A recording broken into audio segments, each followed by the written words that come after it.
This is Stephen again, and in this video what I wanted to show is a few things about setting up some controls for this character that I created in Maya and rigged using the Human IK toolkit that's here in Maya. And there's a few things using this Human IK toolkit is really nice, and it sets up a nice character. However, it's not the end-all be-all for rigging, and I'm going to point out a few things that are problematic with it and how to kind of make sure that you can use it as a rigged and workable character. The first thing I wanted to point out is where these controls lined up are kind of ideal with how the character is positioned. However, the controls themselves are not zeroed out. So this is one of the problems, that if I wanted to get this character back to its original pose, I couldn't just enter zeros here and do that. And so if I look at these values for this control and I enter 0, I'm just going to drag across these values and enter 0. Now you see that nothing has changed. Technically, it would bring the control back to its original position. But if I go to the Human IK toolkit, whenever you select, like I can select different controls. These are the IK controls, the inverse kinematic controls. So I've got the shoulder control, and this is the pull vector constraint, right? And then here is the IK for the hand, right? So I can move the hand around.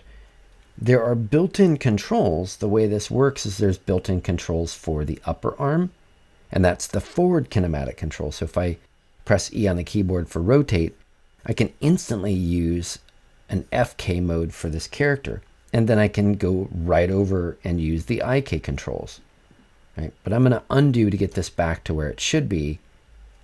And if I select the IK for the wrist and I slide these controls over, notice how the control goes way over here. That's because I put in 0 for the values, right? So when I move these sliders from here to here, it's actually blending it to a full IK. So on this end, it's IK and FK, but these numbers don't matter. Wherever I position this, if I try to get it back by entering 0, it doesn't move. So it's really not working. And you'll see those values will just automatically jump up based on where I'm going to move it. So if I were to switch it over to full IK control and then try to enter 0, you're going to see that it pops right over here, which is not very useful. So I'm going to undo until I get the character back to its original pose. And that should be it.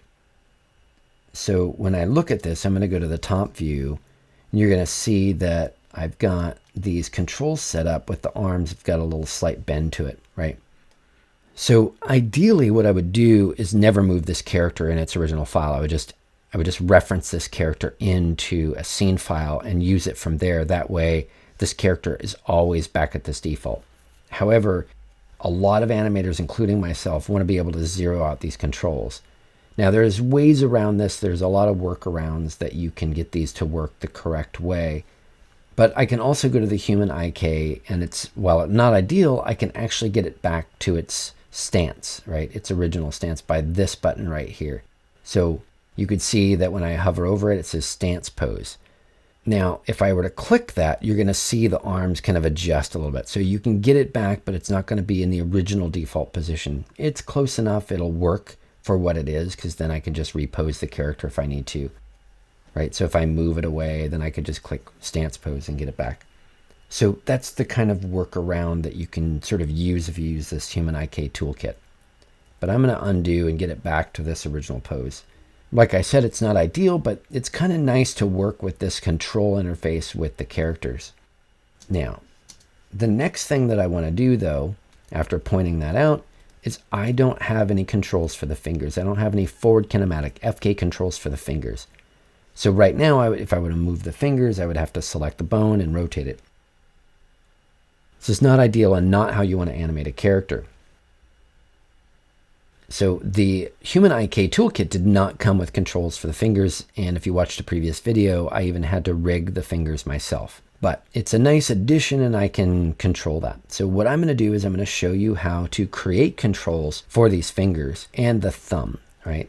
And it's a pretty simple method, and this is usually the method we use to create controls, is making little curves for the fingers. So what I'm going to do is I'm going to go to the top view, and I'm going to focus on this finger. And actually what I'm going to have to do is I'm going to create a NURBS curve. So I'm just creating this curve right here, this one that's a circle in the curved surfaces shelf. So I'm going to click that. You're going to notice it's pretty big, right? When you first create it. I have interactive creation turned off, so it just immediately creates it with some default parameters. So I'm going to go to the attribute editor, and you're going to see this NURBS curve. You see the transform node, the NURBS shape, right? That's the shape or the curve node. And then this is the construction node, the make NURBS circle construction node. Whenever I make changes and make construction, if you don't know about construction history, that's the base shape, right? Right now it's set to a sweep of 360 because I want it to be a full circle. I have a radius of 1, and that's a little big, right? Because I want it to be down here by the fingers. So I really just want this to be the size. I press W on the keyboard to move, but since it's in that field, I have to select off of it. So I'm going to select that curve. Press W on the keyboard, hold down V to snap, and I'm going to try to snap that over to this finger.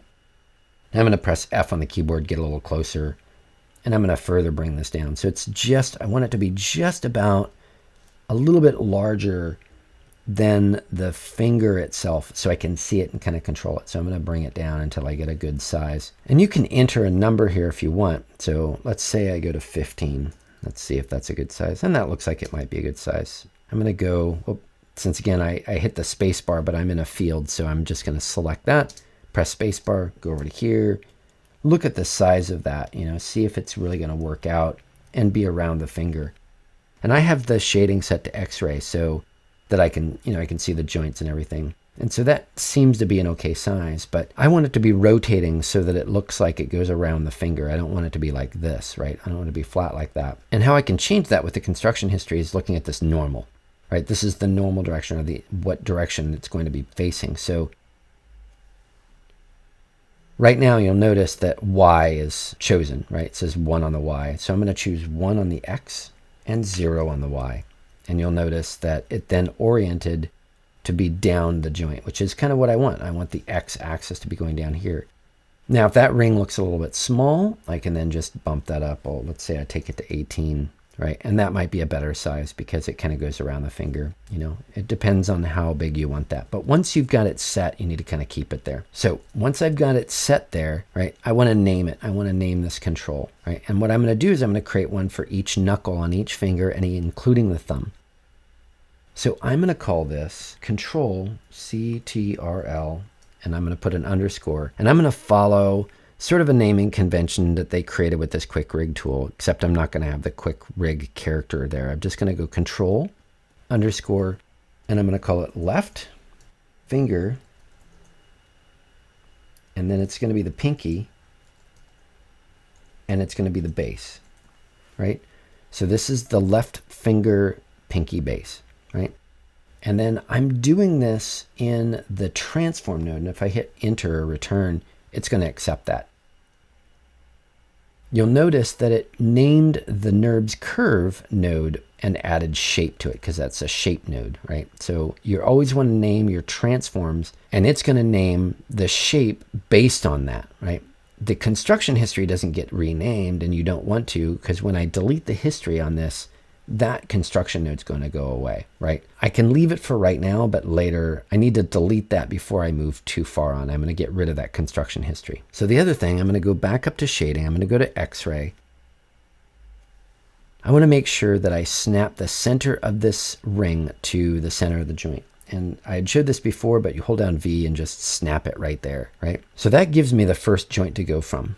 And the next thing I want to point out is when I look at the values, since I moved this around, you've got values here. I want to be able to zero that out to get the fingers back to where they are, kind of like I was mentioning with the other rig controls. I can't do that with these, but I can do it with these because these are already part of the rig. I'm going to go up to modify. I'm going to go to freeze transformations. I'm going to go to the option box, and I'm going to go ahead and click apply on translate, rotate, and scale. And when I do that, you'll notice it zeroes out, but it doesn't move. If I attempt to do that here, it will not work. It'll move over because it's already attached to the rig. So I can't freeze those transforms to get that to 0, just to point that out, right? However, I now have that at 0, right? That's where that is going to live, right? And I'm just going to hide some stuff in the background. So I'm going to take this, little ring, and I'm going to duplicate it and put it on each one of these.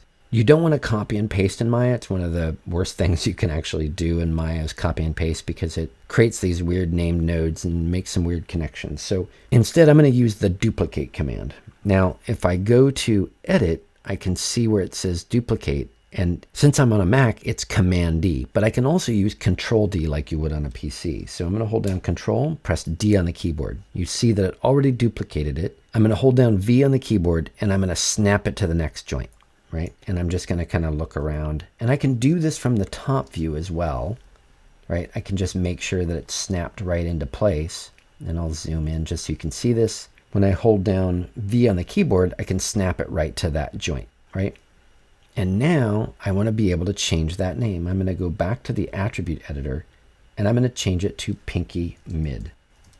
Make sure that joint's selected, Control D, hold down V, snap it to the next joint, right? I don't need one here at the end because this is going to control that entire joint chain. So, but I'm going to call that end, right? Now I'm going to do this for all the other fingers. And I'm going to just do that by selecting the one at the base, Control D to duplicate, V to snap it to that other joint. And now I just need to go and change the name. So I'm going to call this left. It's no longer the pinky. This is now the ring finger, right? So ring, base, and I'm going to just take out the 1 because I'm not going to have more than that. I want all my names to be unique. So notice that there's not going to be any other control that's named that, right? So again, I just make sure it's selected, Control D to duplicate, hold down V, snap it into place for that next joint. And then I'm going to do the same thing, Control D, hold down V, snap it to the next joint. Go to this one, change it. Since I already named it ring base, I'm going to call this ring mid.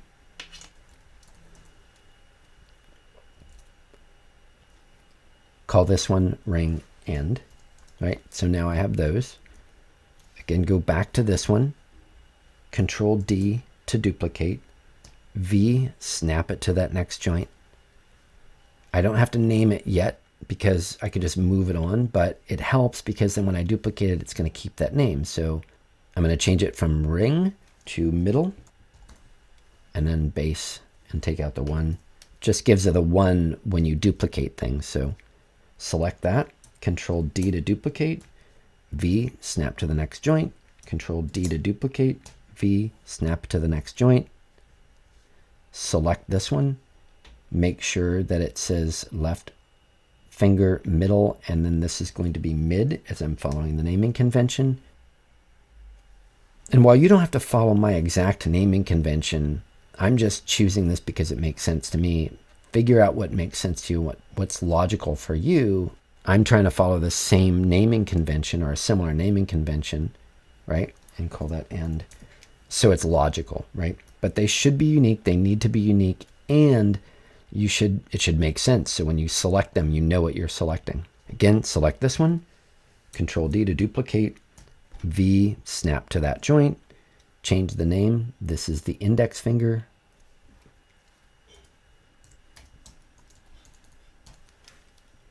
And that's the index base, right?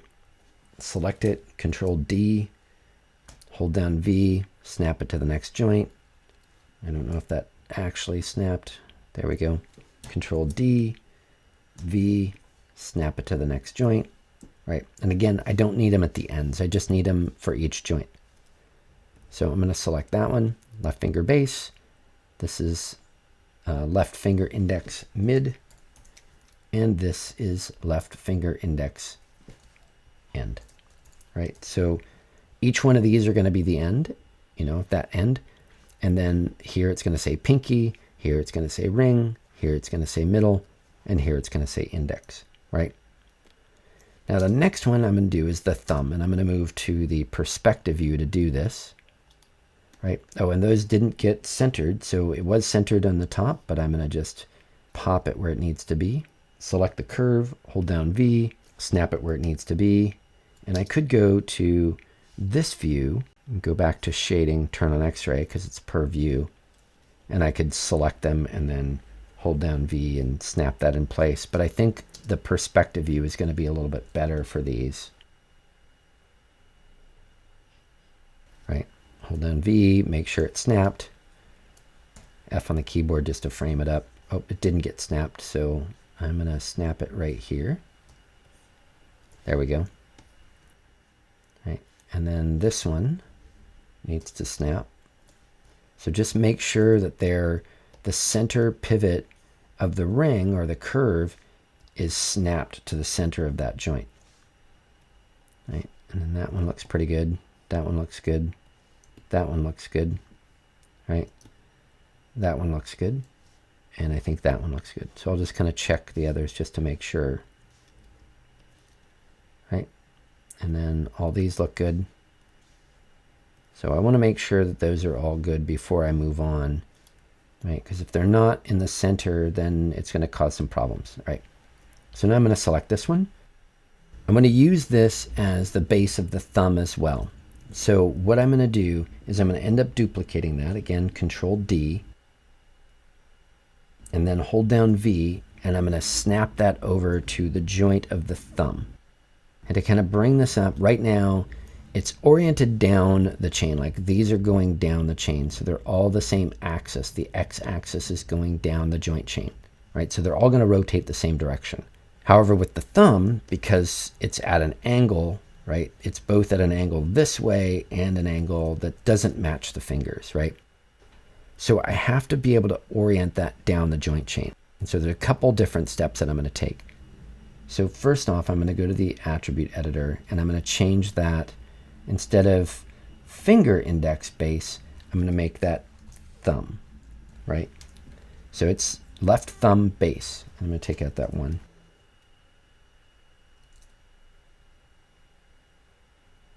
Once I have the control here at the base of the thumb, I want to be able to set its alignment. So I'm going to do this temporarily by parenting. With the control selected, I'm going to shift select the joint. And then I'm going to press P on the keyboard. And what that does is when I select the joint, you're going to see the control is selected too. It's only temporarily because I'm going to unparent it later. Now, once I have it parented, what I'm going to end up doing is I'm going to make a group out of this control. And these are very specific steps. So with the control parented to the joint, I'm going to select the control, hold down Control on the keyboard and press G, and that's going to group it. And notice how the group will maintain that direction down the joint, right? Now, the control itself has these values. And what I'm going to do is I'm going to zero out the rotates, right? And you'll notice that that assumes the same direction. So with the control now selected, I'm going to press the up arrow key, which brings me to the group, and I want to change the name of that group to the control. So select the control, copy the name of the control, select the control again just to be out of that. Press the up arrow key, which takes me to the group, paste in the name of the control, and then add GRP. That's my naming convention for a group. So now that is all zeroed out, and what I can do now is I can freeze the translate. So when you look at this, when I press W on the keyboard, you'll notice that the rotates are no longer there. Like there's no rotates, but it's pointing down the chain. So when I press W on the keyboard, it's moving down the chain in the X, right? Without having any rotation. So now I just need to freeze the transforms on the translates, right? But I'm going to do that in a later step, just as long as the rotates are zeroed out. So now I can take that and I can go up one to the group and I can unparent. So Shift P, and now you'll notice that there are values on the group, but when I select the control, there's no values on the rotate. And when I press W on the keyboard, it still maintains orientation. So when I select these controls, the group is going to have rotates, but the control will not, right? So now I'm going to just take the entire group and I'm going to duplicate it. So Control D, hold down the V key, snap it to the next joint. So I'm taking the entire group with it. And then I'm going to just go to the attribute editor because it'll be a little bit easier to see. And I'm going to call that mid, right? So that's the mid group, right, for the thumb, right? And then I'll select Control, copy, or Command and copy, whichever Mac or PC, but I can copy that. And then I'm going to go to, I can go over here to the attribute editor, select that, and then take out group. Right, so that's the mid. And again, group, Control D to duplicate. Again, take the V, move it down the chain to that next joint. Make sure it's centered. Right, so I'm moving the entire group, right, to get to that next area on the thumb. Right, and then I'm going to find the control, right, and then I'm going to call that end. Right, I can select it all, and then if I want, I can just change it here from group and then take out the one, right? So that's the end. So when I select these controls, I'm not going to select the group. I'm actually selecting the controls themselves, but the group is maintaining an orientation, right? And you'll notice that this might not be perfect, right? But I can select the group, shift select the joint, do a parent again. So parent again by pressing P on the keyboard. Go to the channel box. It's just easier. Enter 0 for that rotation. And then the same thing here, right? Go to this one and then go up one to get to the group. Hold down Shift, select the joint. So they're both selected. Press P on the keyboard. It's parented to that end of the thumb, right? But then I want to go to the control itself. And that one looks like it was already, oriented. And if I want to change its orientation, I can do that a little bit, but it already doesn't have any zeros for the rotation, right? So that one's down the next chain. This one is just kind of following down.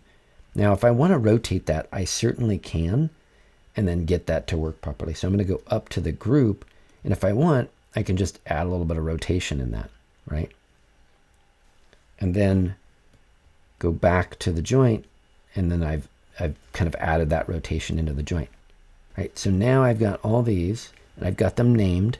So when I select the controls, I can see the name. I'm not selecting the group, just selecting the control itself. And now what I need to do is I need to unparent these controls or the group from the joint. So I'm going to select the control, press the up arrow, and then I'm going to hold down Shift and press P. And that will unparent the group from the joint. I'm going to go to this control, up arrow, Shift, press P, and now I will have the controls that are not parented to the joints. It's important that they're not parented because all we needed was to get the angle for the group from the joint so that the controls will be in the proper orientation. And now I need to go through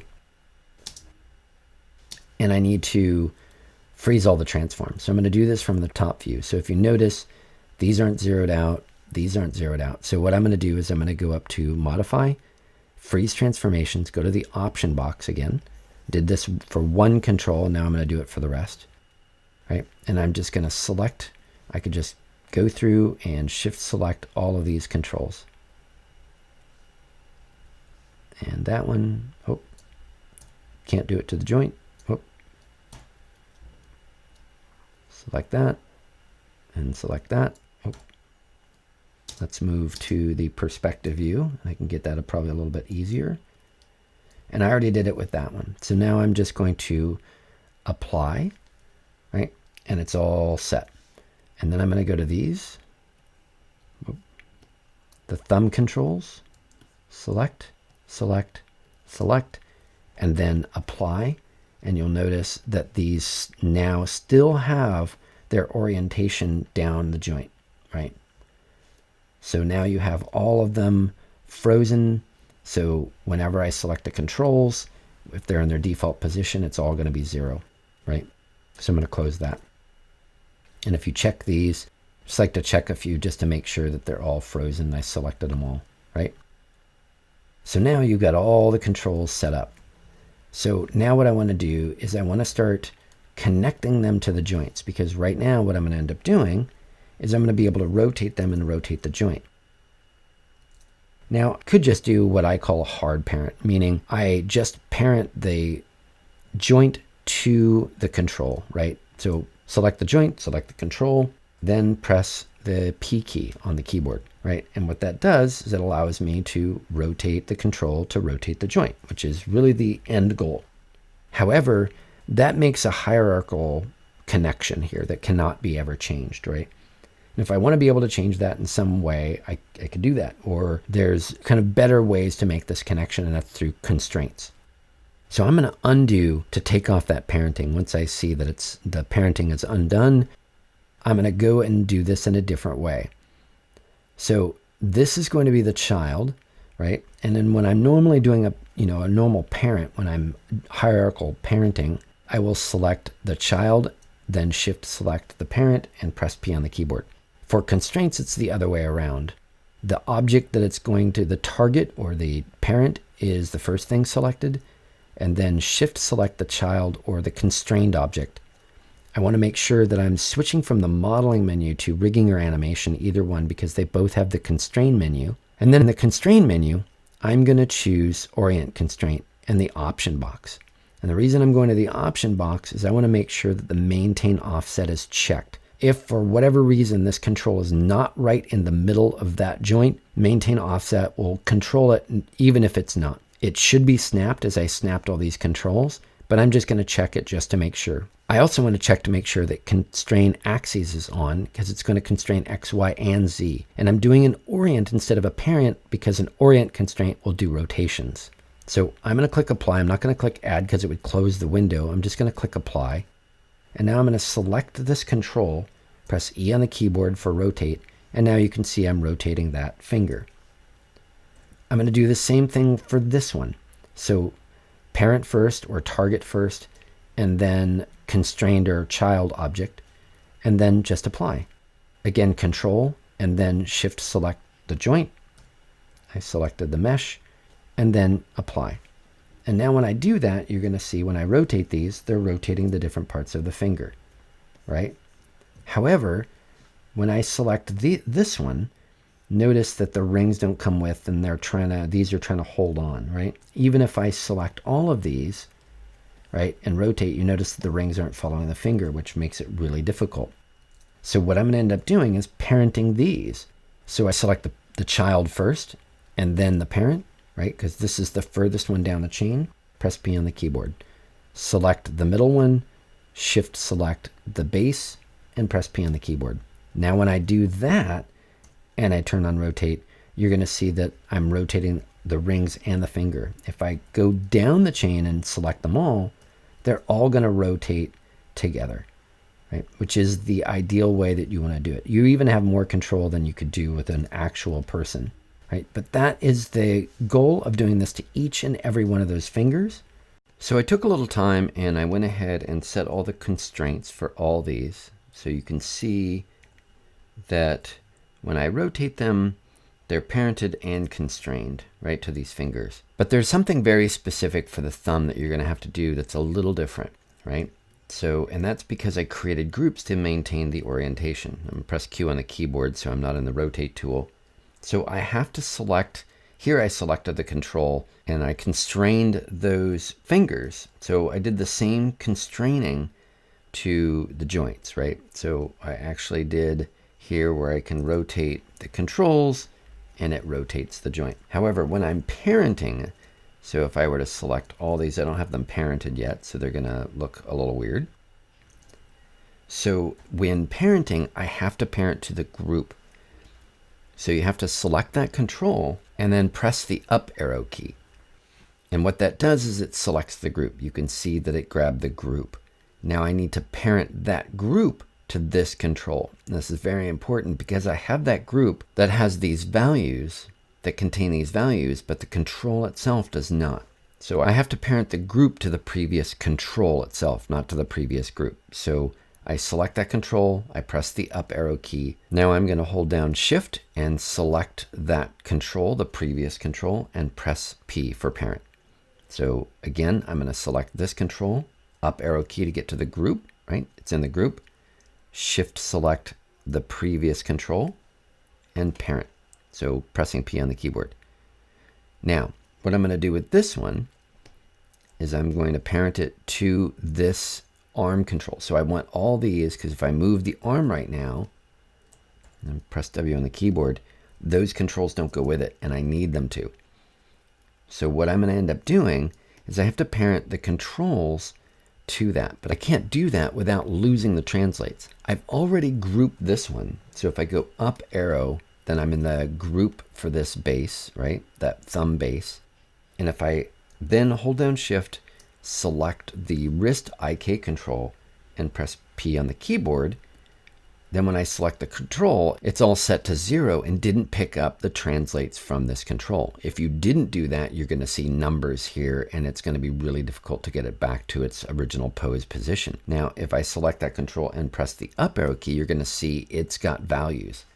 But that's not the one I'm going to be animating. It's just coming along with it, and it's maintaining those values so that I can get this back to 0. Now, when I'm parenting the rest of the fingers, I have to parent the rest of the fingers the same way. So I'm going to have to create a group here as well. So again, I'm selecting the control. I'm going to press Q on the keyboard just so I'm not on the move tool. Select the control, hold down Control, and then press G for group. And then I want to copy that name. So copy. I'm going to select the control, up arrow key, paste it in as the group, and then type in GRP for group. Again, whatever naming convention you choose, that's up to you. I'm keeping it consistent with what I've done before. Again, as long as it makes sense and you're consistent about it, it's going to be fine. Again, I'm going to select that control, press Control key and G, and it grouped it. Select that control, select that control, copy the name, and then up arrow key to get to the group, paste it in, and GRP. Right? Again, same thing. Control G to group, select the control, copy the name, press the up arrow key, type in GRP after the name, and again, same thing with this one. And I'll make it a little bit easier. I'm going to copy that first, select the control, Control G, go to the group, paste, GRP, enter. Right, now I have, if I press the up arrow key, each one of them has a group, right, including the thumb. So with that one, with the group selected, I'm going to again shift select the wrist control. I'm going to again shift select the wrist control and press P for parent. Again, select this control, up arrow, shift and select the wrist control, parent. Select the control, up to the group, shift select the wrist control, P to parent. Then this last one, up arrow, right, shift, select the control, press P to parent. With that done, you should have a full working wrist with controls that move around, right? So the only next step would be to replicate that on the right-hand side of the character, and hopefully everything works out well for you and your character when you're doing this. And if you follow these exact steps, it's going to work out the same way as my character. Good luck with this, and I hope you have a good time rigging your own characters.